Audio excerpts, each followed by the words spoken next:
We are heading into our podcast. We're recording a podcast for our new series on marketing ourselves, so I can't wait to share some tools.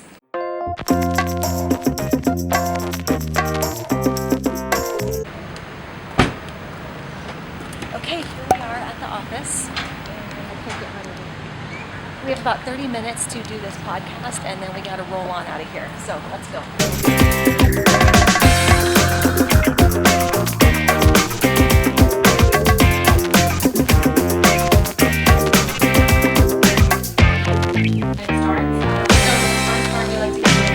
That's the question we use for it. Kind of like a break from the light. topic. Okay. Yeah.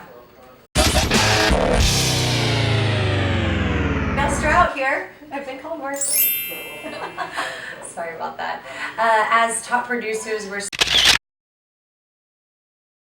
super excited to be here sharing our knowledge on different things you can do to boost your business. So for viewers that do not know us, I've been in the real estate business for 4 years. How long have you been in for Gabrielle? I've been in the business for 6 years.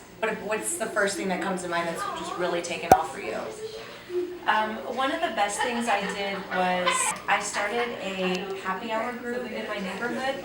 So we did like a women's happy hour group, and it was a really good way for all the neighbors to get to know each other, and then they knew what I did, and it just kind of organically grew as a business and working in that neighborhood.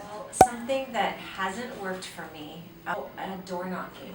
I did that initially when I had a coach and they asked me to door knock, and I think I just got really hot and somebody thought I think I was a Jehovah's Witness. I can see that happening.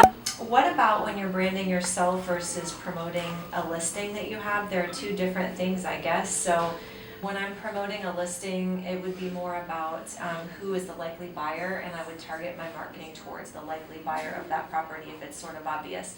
And when I'm marketing myself, I want a little bit broader audience, or maybe I'll try to target a neighborhood that I'm trying to get into. So I'll just tailor my marketing efforts towards that particular group, I guess.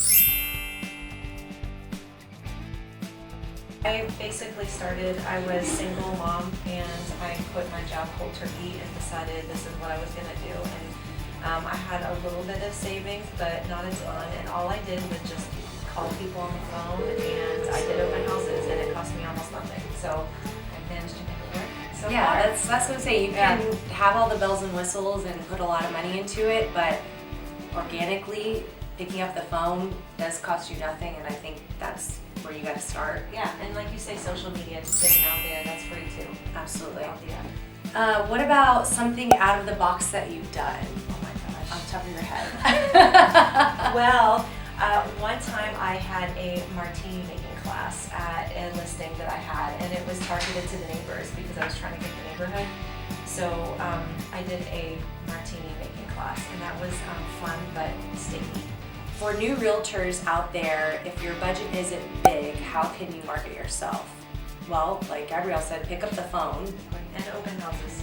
You know, you can do open houses on other people's listings. They don't have to be your own listings even. So just offer to do open houses on other agents' listings, because we will be appreciative of all the help, and you'll pick up buyer leads, and that is just time out of your day.